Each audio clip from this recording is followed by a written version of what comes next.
This edition of Mac Voices is supported by Take Control Books, the answers you need now from leading experts. Visit TakeControlBooks.com to find out what you can learn. And by Screencasts Online, your source for new Mac and iOS tutorials every week. To learn more and for a 14-day free trial, visit screencastsonline.com. Welcome to Mac Voices. This is the Talk to the Mac community, and I'm Chuck Joyner.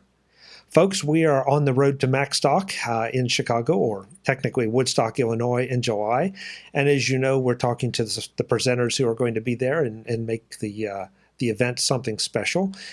Just to let you get to know some of them, maybe you're familiar with some or most, but want to make sure that everybody kind of has a chance to find out just who these people are before they get up on stage and talk about whatever they're going to talk about. This time around, for the first time on Mac Voices, I'm really excited about that, we have Mike Schmitz. Mike, it's great to see you. Thanks for being here. Yeah, absolutely. Excited to chat with you about Macstock and whatever else is on your mind. Yeah, I'm a little embarrassed. I don't know why, because obviously I know your work quite well, but we just never crossed paths before. So that's kind of what Macstock's about, is getting to meet new friends. Yeah, absolutely. That was one of the things I really liked about it, was meeting a bunch of people who I had never really heard of before I randomly decided to go to Macstock last year. And I believe you gave a presentation on different productivity tools, correct? Wasn't that you? Yes, that was me. Yeah, I really enjoyed that one, obviously, with my role at Agent Efficiency. That's right up my alley. So yeah, thank you. Use a lot of the tools that you were talking about. Thank you. Which leads me to where I want to go to start. Tell us about you. Where do you write, or where do you appear? Sure. I am product director at Agent Efficiency. So that's agentefficiency.com. It's a website. Agent Efficiency is a time management and really productivity company. So we write a lot about different apps and tools that you can use to work more effectively and more efficiently, which is kind of where I come in. I'm the resident app nerd on the Agent Efficiency team.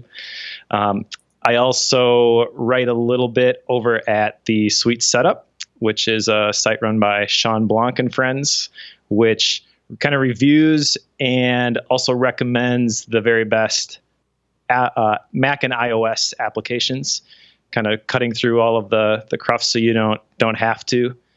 And I am a self-published author. I wrote a book called Thou Shalt Hustle, which you can find on Amazon.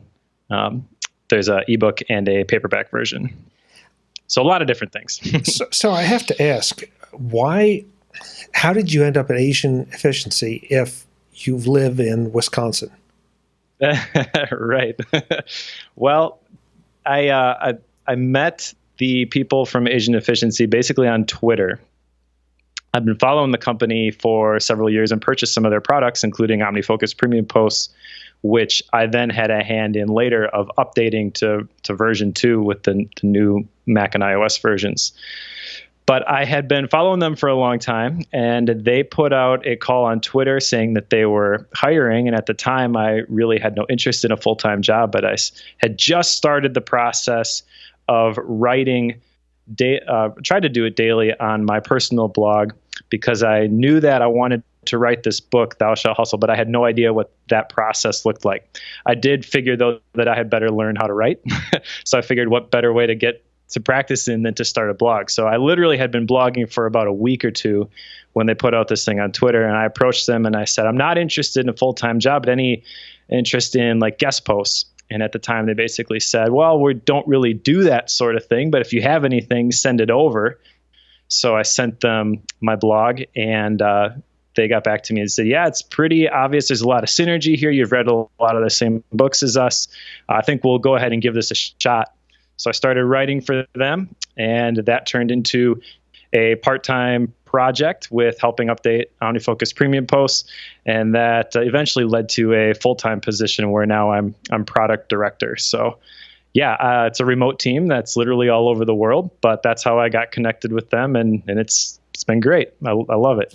That's great. I mean, the remote team thing is not a new concept anymore, but sometimes the way that those teams come about remains a fascinating subject to find out how people connected something as random as Twitter, or the fact that you were following them and expressed an interest, and now all of a sudden there you are.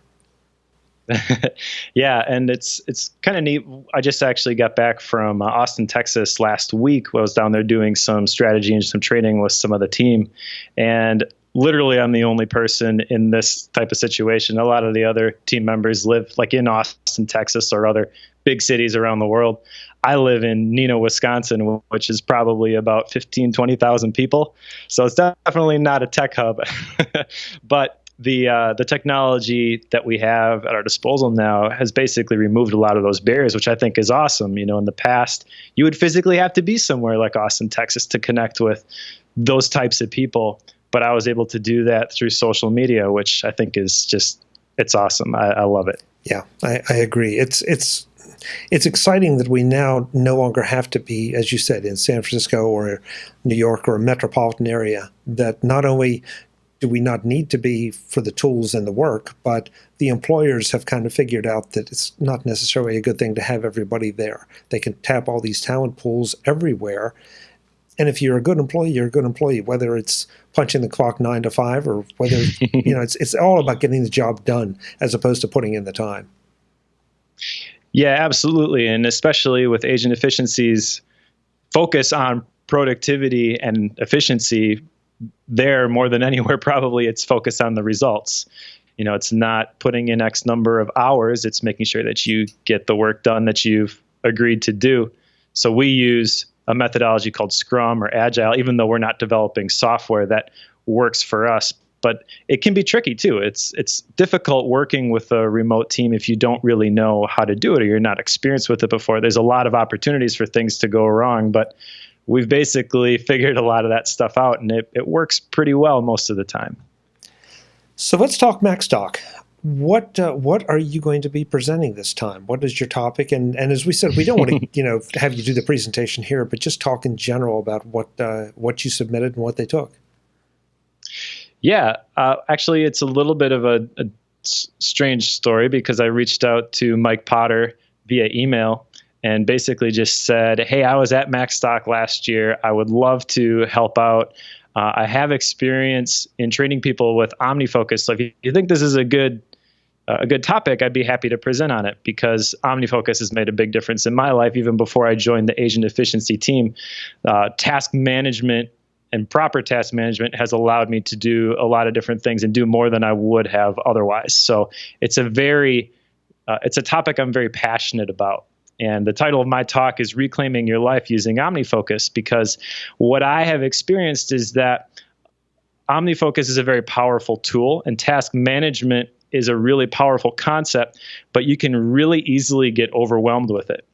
And as I was sitting at Macstock last year and listening to talks like yours on the different productivity principles, it occurred to me, and also from my experience with agent efficiency coaching people, that a lot of people just need a little bit of direction on how to use these tools effectively. Like Allison Sheridan was talking about audio hijack last year. And I thought that was great because there's some really powerful tools out there in the Mac community that if you don't know how to approach them, you're probably going to get overwhelmed and you're going to think, this just isn't for me.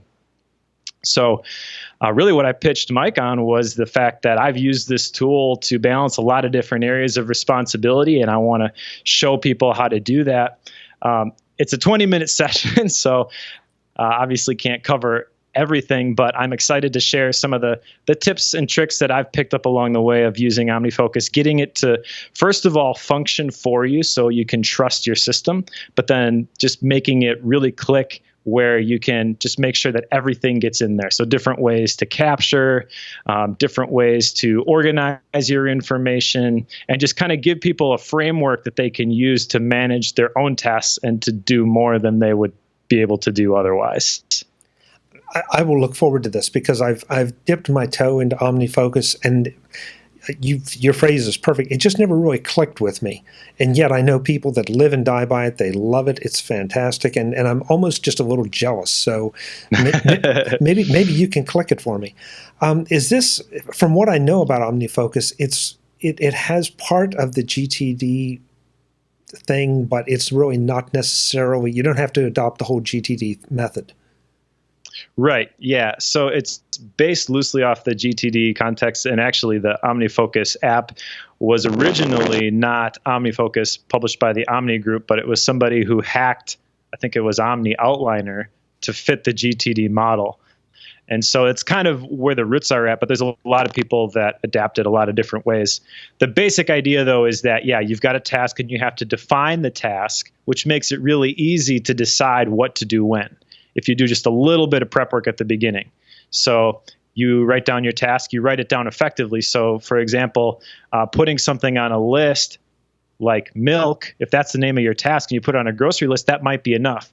But one of the things that people do wrong is they don't write their task for their future selves. And 6 months into the future, when you're looking at your task list, you see, proposal for Smith Company. There's no definition to that. You don't know what you're supposed to do with it. And so if you do, this is what I'm going to kind of show people at Macstock, at least the first part of this is, when you create your tasks, you get everything in there and then you define them. It's got to be actionable. So maybe, proposal for Smith Company is bad, but you want to write proposal for XYZ widgets for Smith Company. That's got more definition. Then you identify what you need to do in order to do it. So in that case, I probably need to be at my computer. So that would be, in GTD speak, the context. It's the tool, the person, the place you have to be at in order to actually complete that task. And if you just do a little bit of prep work like that at the beginning, now what you have is a really powerful tool where you can just pull up all the calls that you have to make when you have some spare time and you have your phone with you.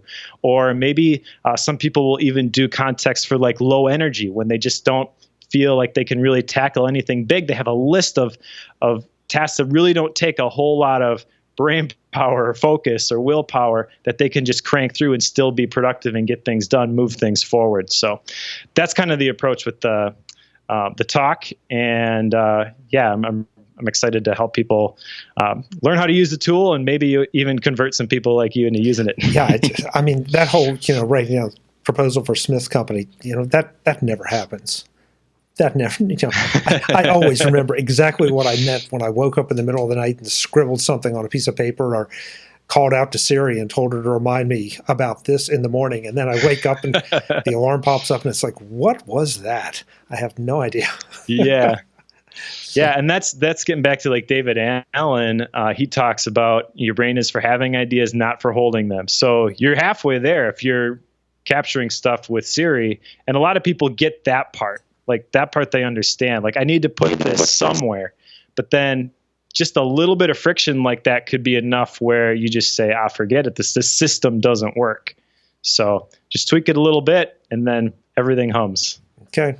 I'm looking forward to you getting me humming because I can.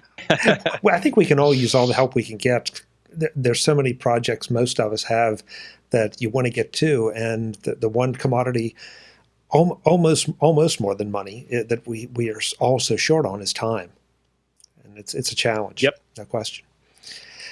So I wanted to ask you something, and you may not have an answer if you really rely that much on it, but with all your productivity explorations, what note program, if any, or which note programs, if any, do you use? And I ask because notes to me are a fascinating thing. And everybody seems to define it differently, but what to me is a note might to somebody else be a list or, a category or, and your example about milk, and a grocery list. So do you have multiple notes or do you use multiple programs to work different kind of notes? And of course, then I'll finish it off and let you answer, but, are you using note programs on the Mac, on the iPad, or both? I have actually several different apps that I use for different types of notes and lists. And really at the heart of the getting things done methodology, kind of bringing it back to OmniFocus, is you have to have tools and a system that you can trust. So the key for me, and what I would tell people is, however many apps you want to use, just make sure that each one of those is serving a specific role in your system. Don't try to manufacture new roles because you want to try and use the latest and greatest app. start with something simple, and then when you hit the glass ceiling and you say, oh, I really wish that instead of keeping all these lists in this particular app, I could just have a list of, for example, I have a list of quotes that I keep specifically in an app called Quotebook. I could keep that in Evernote. That's not a problem, but I really like having all of them in that specific app. So that solves a specific problem for me, has a specific role in my system. I use drafts primarily on iOS and on iPhone and iPad. I've got an iPad mini 2nd gen and an iPhone 6S. So I'll capture typically everything in drafts, and I'm a big plain text guy, which is why I like drafts. Apple Notes is actually a pretty impressive app, but I like drafts because you can then send it just about anywhere, and then you can actually send it multiple locations. So it took a little bit of training, but I have trained myself to capture everything plain text in drafts first on iOS, and then I use nvALT on my Mac. And then from there, I'll go through those buckets, I'll send them where they're supposed to be, part of the GTD methodology, the weekly review, making sure that everything is where it's supposed to be. I'll sort those inboxes basically, if that makes sense. So capturing, I'll use drafts on iOS, nvALT on Mac, and then long-term storage is typically tasks go into OmniFocus. Different lists like books I want to read will go into Evernote, and then specifically quotes, I've got a separate app for that on iOS called Quotebook. You're one of the very few people I've ever heard that will admit to using multiple note programs. Most of us, I think, are looking for that, that golden goose kind of thing. That okay, this is the one which will solve everything. Whether it's Evernote, whether it's a new revision to Apple's Notes, Simple Note. I can think of a number that I've used over the years, and there's this horrible temptation to try. Okay, this is the only one I need. And it never works out that way. I always end up jotting something quick in TextEdit or copying and pasting something in TextEdit. I use drafts as well, and I hope you can relieve me of some of the guilt of not using just one program. Yeah, absolutely. The thing for me is whenever I encounter anything that introduces friction into a system, I pause and I ask why. Like, why is this happening? And specifically at Agent Efficiency, we have something called the 3 times rule. If your system falls apart and it breaks, you actually don't execute on something in your system. By the 3rd time, that's now not a one-off error where it's user error. I wasn't feeling good, I wasn't sharp, whatever, like I forgot to do this. It's now a systemic error. There is something wrong with my system, so we have to fix the system so that this doesn't happen again. And the reason I use a lot of different apps is I have encountered points of friction where it's like, oh man, this is taking too long, or this isn't really working the way that I want this to work. And you encounter that enough, and if you have a systems mindset, you ask, how can I make sure that this gets how can I smooth this out? Make it be just a little bit more efficient. And so I've plugged in different apps in those different roles. I definitely, though, for especially through Agent Efficiency, wouldn't recommend that everybody just try to adopt what I do. Like I said, that what you really want to do is you want to start with the one thing, but then when you realize that this one tool isn't working for this specific thing, it's perfectly okay to go ahead and look for something else that meets that need. But if you just keep trying every new Notes app that comes out, you'll do nothing but try out Notes apps. And that's it. You're absolutely right. And they keep coming. At some point you would think that somebody would say, okay, that's enough. There really are no new concepts. And just about the time that I think that, I'll see a press release or an article somewhere, and it's like, oh, never thought of that feature. That's kind of nice. Maybe I should try that. And then you go right down that rat hole. And so it's a real challenge to try to decide, is this working for me, or do I need that shiny new feature? Yeah, we actually call that shiny new object syndrome at Agent Efficiency. Yeah, I think a lot of us are prone to it, and it's strange to be prone to it in apps of all things, because apps, so many of them have a legitimate learning curve to take full advantage. I think that's another problem, that a lot of us don't take the time to learn those apps fully. Some of the features are probably already there waiting for us. We just never got down to them. Yep, absolutely. And that's why a lot of people will try out new things because they're hoping that this is the magic bullet. If I download this new app, it's just going to be intuitive. It's going to solve all my problems. But no matter how well designed that new app is, that's never going to be the case. So one of the things that I coach people to do, and I do myself, is I walk through, like, if you're familiar with the Getting Things Done book, David Allen has like a decision tree, basically, where if something comes into your inbox and you decide, what is this? Then you decide, what am I going to do with this? When am I going to do it? And you just follow this logical tree, and there's these different outcomes. If you were to do that with your own system, you can very easily see that, okay, I need a calendar here. I need a task manager here. And you can basically plug in the apps that fit those specific roles. And that's how I would always recommend people do it, is not try to adapt your system to fit a tool, but figure out your system, figure out how your brain works, figure out the easiest way for you to keep track of everything that you need to do, and then supplement that system with the tools. A lot of people will start paper pencil. I actually do take a lot of notes, paper, pencil, and I've actually gotten into sketchnoting recently, which is kind of fun. But if you use paper, pencil, you can make paper, pencil adapt to any system. And then from there, it's real easy to incorporate apps and different tools that just make what you're already doing more efficient. So that's kind of my approach anyways. Yeah. And you have to learn a little bit of discipline. Which is always the toughest part, because it must be the app's fault. It could never be my fault, that I'm having these problems. So we've diagnosed your problem, and it's in between the chair and the keyboard.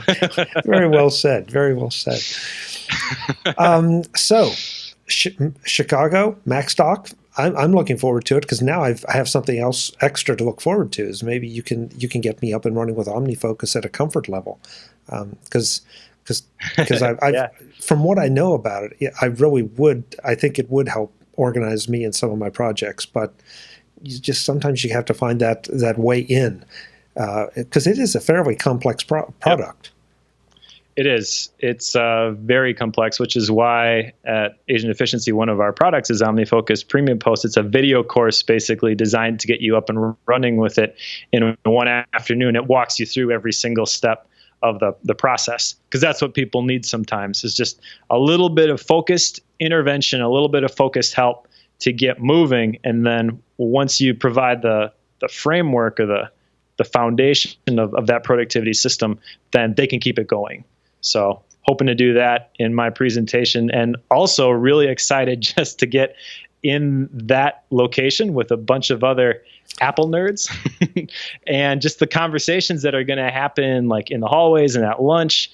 I would absolutely, outside of the session, if you were to come up to me like, hey, Mike, can you show me how to do this in OmniFocus? Like, yeah, absolutely. That's the stuff that really gets me going. So I'm sure people get sick of us talking about that kind of thing from the Macworld days and now from Macstock and all the other conferences. But yeah, the presentations are always fantastic, and you walk away, but you also walk away with so much other information that comes in between.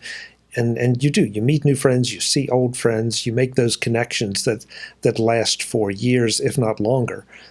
It just is a fantastic thing, because just like Macworld, everybody is there. Everybody is focused on what it is, and they all have that common interest. Mm-hmm.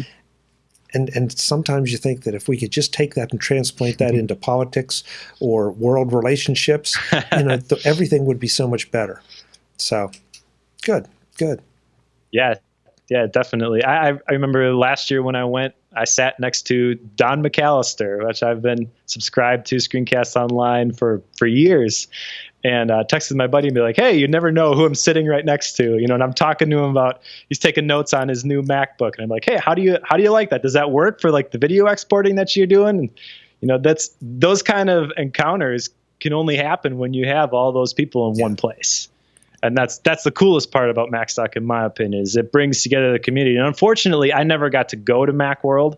I'm kind of new to the Mac ecosystem. I've been using the Mac maybe for like 5 or 6 years, but really gotten heavy into it in the last couple of years. So I was ready to buy my ticket, and then they announced that they were postponing it, which I think it's basically dead at this point, but that's why Macstock is so great. It's a great alternative to that sort of thing. And I'm hoping that it continues to grow and we get even more people from the Mac community that are going to be joining us. I'm really excited. I listen to the Maccast all the time. So I know Adam Christensen's going to be there and a lot of people, you, Mike Potter, like all the guys who are in the big podcasting space, it's cool to come and say, hey, that's what that guy looks like. I listen to your voices all the time, but it's great to, finally put a face to the name, and everybody's just super nice. It was a great time last year. I'm really looking forward to it this year. Dave Hamilton and I had part of this discussion on a show that just came out, where Dave and I don't talk that often or see each other, but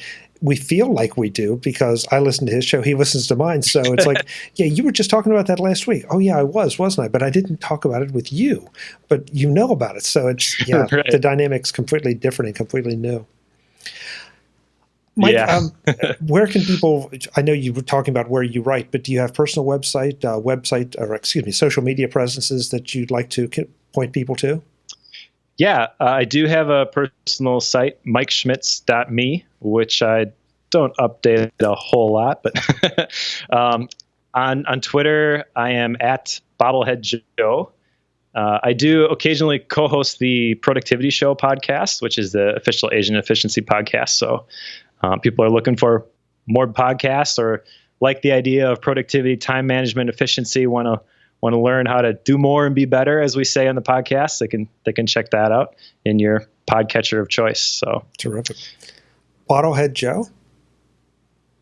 Bobblehead Joe. Is there a story behind that?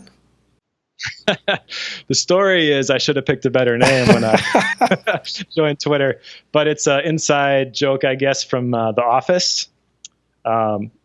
I tell you the truth, I haven't even watched the show now in several years, so I'm blanking on the names. Pam and Jim, I believe, refer to Dwight as Bobblehead Joe in one of the episodes. So. Okay. I think, it is interesting how those, there are always stories, so you have to ask when it's not obvious that why somebody picked something. So good. Well, Mike Schmitz is a pretty common name, so I couldn't get it and didn't put a whole lot of thought into it. Now I'm stuck with it. So, well, it's distinctive. I'll give you that. Yeah. Mike, thanks so much for taking the time to join us and talk a little bit about Macstock and about everything else. And I'm looking forward to seeing you out there. So see you in July. Sounds good. See you then. Folks, I'm Chuck Joyner. This is Mac Voices. Mike would like to see you, and I would like to see you join us in Chicago. So go to macstock2016.com right now. Sign up. We'll see you there. Until the next time, thanks for watching.